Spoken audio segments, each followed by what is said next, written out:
Fala aí pessoal, tudo certo? Mais um vídeo aqui no canal no ar. Pré-jogo de Santos e Vasco. Amanhã pela 20ª rodada, talvez. Eu não lembro, é que é complicado. A gente vai jogar o 19º jogo. Mas eu acho que é a 20ª rodada do campeonato, né? Enfim, é complicado esse Brasileirão com cada time. Tu olha a tabela, é impressionante. Tem time com 17, tem time com 18, tem time com 19, tem time com 20. É doideira, simplesmente doideira. Mas tudo bem, a gente vai jogar o nosso 19º jogo, é a 20ª rodada mesmo, se eu não estou enganado, é isso mesmo. E a gente tem toda a oportunidade aí de talvez dar emendar realmente uma boa sequência, né? O Santos que vem de 2 vitórias aí contra Juventude no Morumbi, palco da partida de amanhã, né? E o Cruzeiro no Mineirão, lá, aquela vitória que, assim, sigo achando que é inacreditável, apesar do bom segundo tempo que a gente fez. O primeiro, né, foi realmente também lamentável, mas tudo bem. Então, depois de uma volta, né, é bom lembrar também, né, só o sexto, o quinto jogo, não, é o sexto jogo, depois da volta do Mundial, né, porque a gente teve o jogo contra o Palmeiras adiado, claro. E aí, lembrando, a gente volta, vence o Flamengo. Todo mundo imaginava, né? Eu pelo menos, não vou falar todo mundo, eu imaginava uma sequência que aí você tinha um jogo bem difícil contra o Mirassol, que a gente perde, um jogo contra o Inter em casa totalmente ganhável, um jogo contra o Sport fora e o Juventude em casa. Você pensa, pô, dá pra emendar 3 vitórias seguidas, né? Que a gente conseguiu perder em casa, empatar fora, e aí você vai e vence o Juventude fora, vence o Cruzeiro fora, esse que eu acho que todo mundo pensava em de repente uma derrota, vai entender o Santos, né? E agora tem um jogo, em teoria, ganhável também em casa, né?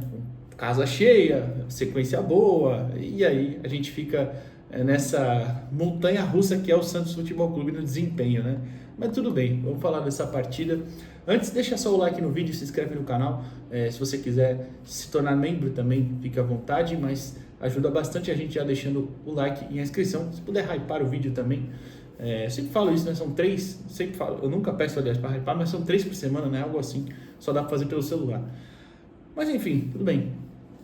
E outra coisa, já que é sabadão, por que você não pede um Barraca Burger, hein? @Barraca Burger _ no Instagram, segue eles lá para acompanhar qualquer lançamento novo de lanche. O desse mês é o Mineirinho, um hambúrguer de carne de porco para você que gosta, com bacon, ovo e muito mais. É um lanche muito gostoso. Então, se você quiser pedir, tem o cupom Jogo Falado. Você fala que veio do canal Jogo Falado, tem 10% de desconto. Isso vale tanto se você pedir pelo Instagram, WhatsApp, ou, claro, presencialmente lá na Barraca Burger, Avenida Siqueira Campos 107, tá bom? Ou, como eu vou repetir, @Barraca Burger _ no Instagram, segue eles lá. Use esse cupom que dá essa moral pra você e o lanche é bom demais. Tem sobremesas também, se você quiser tomar uma cervejinha também, porque não tem drink. É que o drink eu acho que é só se você for lá presencial, tá? Mas o resto todo eu te garanto que tem no delivery. Sobremesas, porçõezinhas também que são muito boas, enfim, tá bom? Vai lá no Barraca Burger. Agora sobre o jogo, vamos falar do Santos e do Vasco. Primeiro do Santos, claro que não deve ter nenhuma grande novidade na escalação, né? A gente tem a volta do Luan Pérez, o Luan que estava com aquele incômodo no pé, né? Tinha sofrido um pisão contra o Juventude, acabou não indo para o jogo contra o Cruzeiro. A zaga foi composta por Luizão e Gil, e agora ele deve ficar à disposição novamente. Quem não deve ficar à disposição ainda é o João Basso, mas isso também acho que era esperado, né? O Basso está com aquela lesão na coxa, só deve voltar no jogo contra o Bahia semana que vem, domingo que vem lá na Fonte Nova. E o Ilharão também ainda não está à disposição, né? O que é estranho, porque ontem eu vi ele treinando, eu vi o Santos postando fotos lá, né, e tal. Postou até um vídeo do Neymar mandando uma bola na trave, foi uma ajeitada do Arão. Eu pensei, bom, vai pro jogo, né, mesmo que seja no banco. Não foi, tá na transição, tá treinando com bola, mas não vai pra partida ainda o Ilharão. Ele já estreou, né, contra o Flamengo, lá jogou minutinhos, né, 3, 4 minutinhos, e depois não jogou mais por conta do problema na panturrilha. Então, o provável Santos, que vai ter mudanças. Eu até falei que nenhuma novidade, mas acho que a grande novidade é a saída do Roleiser, né? Muito provavelmente, como apurado pelo Lucas Mussetti, o Roleiser não vai jogar não deve ser titular, né, nessa partida. Eu coloco na tela a escalação, que deve ter Gabriel Brazão, que o Santos recusou, uma proposta ridícula, né? Uma proposta bem tosca do Flamengo, de 7 milhões de euros por ele.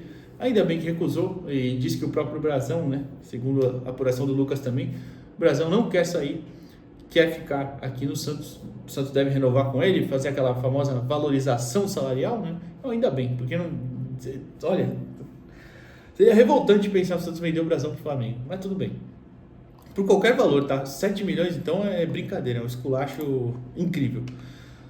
Dito tudo isso, de novo, Gabriel Brazão, Mike, Luizão, Luan Pérez e Souza, Zé Rafael ganhando a vaga de Tomás Rincon, Gabriel Bontempo e Neymar, Barreal, Guilherme e Tiquinho. Provavelmente a gente vai ter a formação parecida com o segundo tempo de Cruzeiro e Santos, só que com um jogador a menos de velocidade, né? Lá no segundo tempo, quando entra até o Tiquinho, o Guilherme fica na esquerda, o Cabageiro é o cara pela direita, o Neymar é o armador centralizado.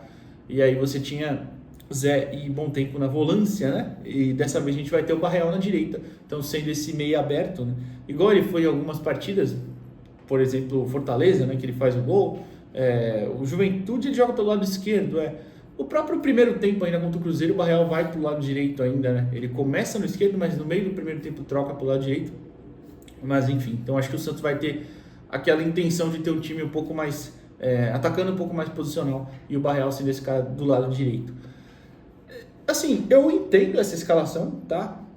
Eu acho que se você quer ter um cara centralizado e dois abertos, né?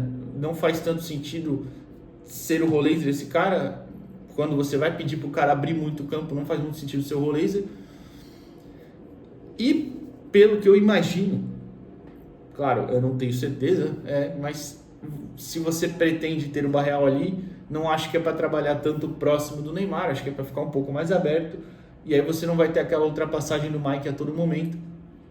Então eu entendo tirar o Roleiser, e aí entra também a questão da capacidade de, não necessariamente de finalização, porque eu acho que o Roleiser é um bom finalizador, mas de fazer gols mesmo, de estar mais na área, estar mais presente. Acho que o Barreal faz mais isso. E a ideia do Kleber é ter esses jogadores ali, com o Guilherme de um lado e ele do outro. Claro que o Guilherme com características diferentes, né, de mais velocidade, de atacar o espaço e tal. Então acho que é por isso que sai o Roleiser do time.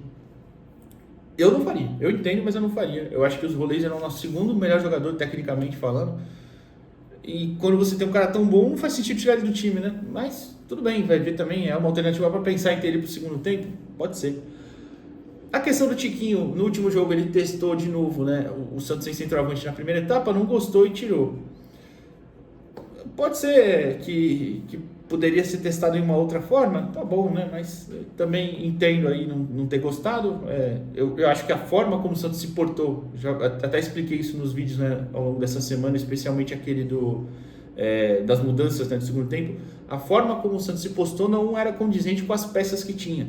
Então, por isso que não deu muito certo. Mas tudo bem. Acho que a ideia de ter o Tiquinho é para fazer mais ou menos igual contra o Juventude, né? Você ter um cara para segurar a bola, para sustentar o duelo, para esperar alguém chegar de repente quando lançar nele. Acho que é para ter algo mais nesse sentido. E aí, na defesa, até acabei nem falando, né? O Luizão, acho que é mais correto ganhar a vaga do Gil, porque para mim fez um jogo melhor do que o Gil lá no Mineirão. E é um zagueiro mais ágil também, com a entrada do Luan. Também acho que a ideia é ter justamente uma zaga que tem um pouquinho mais de capacidade de movimentação ali, de velocidade mesmo, porque o Vasco vem sem o centroavante fixo, né? E a gente vai falar disso agora, inclusive. Sobre o Santos, acho que a escalação é essa. Tô vendo até aqui se tem alguma novidade que eu perdi, alguma coisa. Acho que não, né? Passando por aqui rapidinho, no GE e no Diário do Peixe. Mas acho que realmente não tem nada para falar. Agora sobre o Vasco. O Vasco tem o desfalque do Verratti. Eu sei que muita gente comemorou, né, por conta da questão da bola aérea e tal, e realmente nesse quesito, nesse aspecto, é uma preocupação a menos, em teoria, né, bem em teoria também, porque a gente toma gol de bola aérea direto, tomou nos últimos 2 jogos, inclusive, tomou do próprio Verratti, né, no primeiro turno. Mas o problema é que o substituto dele é muito bom jogador, que é o Ryan, né? Aliás, eu nem sei se pronuncia Ryan ou Ryan, mas eu vou falar Ryan, tá? O Ryan que deve ser... Eu até não achei muito bem, né, apurações aqui do Vasco. Eu poderia até ter olhado no Twitter do Pedrosa, né? Que é o jornalista que cobre o Vasco, o torcedor do Vasco, claro, e é sempre muito bem informado. Vou até abrir aqui, Pedrosa rapidinho. Mas eu não achei no GE. Eu vi na Itatiaia, tinha uma provável escalação, mas parece que estava errada. Porque não ia ter o Maurício Lemos, eles deram o Maurício Lemos, por exemplo, não deve ter. mas mais ou menos imagino que deva ser, vou colocar na tela aqui, né? Mas Léo Jardim, Paulo Henrique, Lucas Freitas e até falei, né? A do GE tá com o Maurício Lemos, não deve ser ele, eu vou até olhar qual o outro zagueiro que foi relacionado, até porque ele ficou fora dos relacionados por opção técnica, né, o próprio Maurício. Deve ser a zaga composta pelos Lucas, né? O Lucas Freitas e o Lucas Oliveira. Falando em Lucas, eu tô assistindo aqui na segunda tela Sport São Paulo. Lucas Moura tá entrando em campo depois de muito tempo parado, né? Eu nem sei se ele voltou durante a semana e eu não vi, mas enfim. Voltando, Lucas Freitas e Lucas Oliveira. E na lateral esquerda, Lucas Piton. Haja Lucas do Vasco, hein? A defesa inteira é quase Lucas. Quase toda de Lucas. Aí no meio, Hugo Moura e o Coutinho como armador. Na frente, o Nuno Moreira. Moura é o Hugo Moura. Nuno Moreira, Ryan e o Garré, o provável. É um ataque de muita movimentação e pela característica é provável que seja o Ryan o centroavante, né? Mas o Nuno Moreira e o Garré são mais jogadores de ponta mesmo, né? Até porte físico mesmo, é mais difícil de algum dos dois jogarem por dentro, né? Moreira, inclusive na partida do primeiro turno, ele entrou muito bem contra a gente, né? Ele deu assistência, eu acho, não lembro, não tenho certeza, mas é um atacante interessante aí, português. Então, falando do Ryan, que deve ser o centroavante, é um jogador que é muito forte, né? Tem 19 anos ali, se eu não me engano, ele tem 1,85 de altura, mas é um jogador que sabe muito bem usar o corpo, né, nas jogadas, e é canhoto e joga pelo lado direito. Então, imagino que a gente veja ele jogando por dentro, mas com essa liberdade de movimentação. E aí o meu medo era justamente esse tipo de movimentação, essa velocidade. Claro que usando uma zaga com o Luizão e Luan, sem o Gil, né? Porque se acabar indo o Gil, aí eu vou ficar mais preocupado ainda. Porque é um ataque de muita movimentação mesmo, seria um pouco mais difícil. E apesar de ser canhoto, também tem alguns gols com a perna direita. O Ryan, por exemplo, aquele gol contra o Inter, né? Naquele empate por 1-1. Ele dá um drible muito bom, puxa para a direita e bate muito bem cruzado. Enfim, é um jogador de muita movimentação, de muita velocidade, sabe ler muito bem os espaços. Então, por isso a minha preocupação com ele, eu citei isso na live do trio, né? Muita gente fala, mas o Verratti não vai jogar, é bem melhor e tal. Eu não sei se é bem melhor, não. Como eu falei, nessa questão do jogo aéreo, com certeza, mas em qualidade mesmo, com a bola no pé, o Verratti tem muita dificuldade. A torcida do Vasco, inclusive, tem reclamado muito disso. E até por conta do jogo do Diniz ser um jogo muito associativo, né? Vocês sabem, muita movimentação, muita bola no pé, troca de passes, o Verratti tem um pouco de dificuldade, né? Agora com esse trio de ataque, em teoria isso diminui. Ganha-se de um lado, perde-se do outro, né? Acho que é normal também. Mas olho nesse menino, é muito bom jogador. Acho que é a principal arma ali do Vasco para essa partida é ele, né?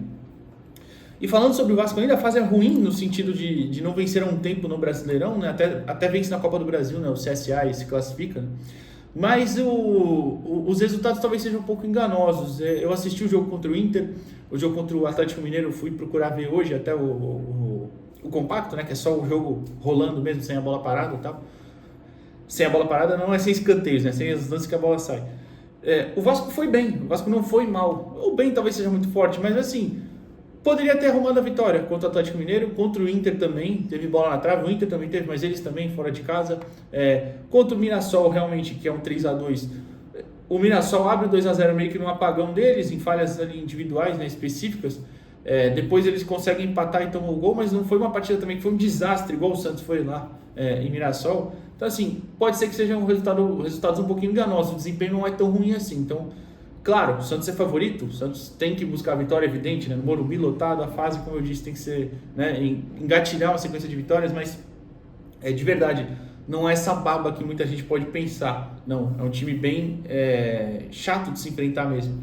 E falando nisso, até em questão de como o Vasco se movimenta, atua, para a gente finalizar o vídeo, times do Diniz, como eu disse, associativos, normalmente costuma colocar muita gente de um lado do campo e tentar a troca de passes bem rápida para chegar ao gol do adversário de forma mais rápida. O Vasco tem utilizado muitas inversões, né? Quando a bola está no lado direito com o Ryan e os jogadores ali que aproximarem, seja o Coutinho, o Tietê, seja o Paulo Henrique, que é o lateral, muitas vezes junta muita gente ali e tenta atrair o adversário para virar para o outro lado e pegar o rival desprevenido num contra um. O próprio Ryan, né, virando do lado do Nuno Moreira para ele, se aproveita muito de oportunidades assim. O Vasco cria muitas chances assim. Lado esquerdo, Lucas Piton, um jogador que vocês sabem tem muita qualidade no cruzamento, né? É um jogador que é muito bom ofensivamente, que defensivamente deixa a desejar também. Quem sabe o Santos possa ter algum caminho por ali, dependendo das dinâmicas que for utilizar para atacar, né? Por exemplo, pensando no Cabageiro, vamos imaginar um segundo tempo, o Cabageiro atacando em velocidade por ali, poderia ser um espaço a se aproveitar nas costas dele. Do lado direito, o Paulo Henrique é um lateral que, se não tem tanta qualidade, por exemplo, para bater na bola igual o Piton, mas é um jogador de muita força física, é um marcador muito melhor, por exemplo, muito mais interessante. Acho que o Guilherme vai ter uma certa dificuldade por ali, então vai ser muito importante também a participação de Guilherme e Souza ali se entendendo por esse lado esquerdo do Santos, lado direito defensivo do Vasco, né? Então, o que mais que eu posso dizer? Bom, vocês sabem também a questão da movimentação, né? Como eu citei antes, o Vasco do Diniz já normalmente se movimenta bastante para tentar gerar essa superioridade, né, de jogadores em um lado do campo, no momento que o Sport faz 2-0. Então eu imagino que com 3 jogadores mais leves na frente, isso vai acontecer ainda mais, né? Garré, Ryan e Nuno Moreira. Então acho que o Santos vai ter uma certa, não sei se vai ter dificuldade, né? Mas vai ter que lidar com isso durante essa partida de amanhã. De qualquer forma, é um jogo que sim, a gente precisa vencer para buscar realmente embalar, sair um pouquinho dessa parte de baixo da tabela, né? Já falando até um pouquinho da rodada de agora, tirando o Sport vencendo, né? O Vitória está vencendo o Juventude também. Juventude já foi expulso com 10 minutos. E o Vitória encosta na gente, né? Com os mesmos 21 pontos. É que a gente tem 6 vitórias. Então seria bom vencer para distanciar deles, claro. O Fortaleza já perdeu para o Fluminense hoje. Então se manteve ali com 15 pontos na zona do rebaixamento. O Sport está chegando a 12, mas claro, está bem mais longe. Só estou citando mesmo. O Juventude com 14. O Vasco é o primeiro da zona com 16. Então é um confronto de 6 pontos direto que a gente precisa fazer valer o mando de campo, evidentemente. E ainda tem o Grêmio ali nesse entre Vasco e Vitória. O Grêmio está em 16º com 20. O Grêmio que joga amanhã também, né, contra o Atlético Mineiro fora de casa. Então, em teoria, os caras vão ter um jogo mais difícil. Não sei se o Galo também vai com reservas, né, porque tem Sul-Americano e tal. Mas a gente precisa buscar essa vitória, né? E ainda, eu estou gravando esse vídeo, claro, antes, né? Mas vai ter Corinthians e Bahia hoje. De repente, se o Bahia vence o Corinthians, a gente empatando amanhã já passa eles. É isso mesmo, a gente empatando amanhã já passa eles. Mas aí tem que vencer, é claro, distanciar e jogar os caras mais para baixo. O medo, as coisas assim, estão, em teoria, bem favoráveis. Mesmo, como eu pontuei aqui, o Vasco tem muitas qualidades sim, não é essa baba que muita gente pensa. Mas o meu medo é o Santos enfiar naquele lugar. Você sabe, o Santos adora estragar um bom momento.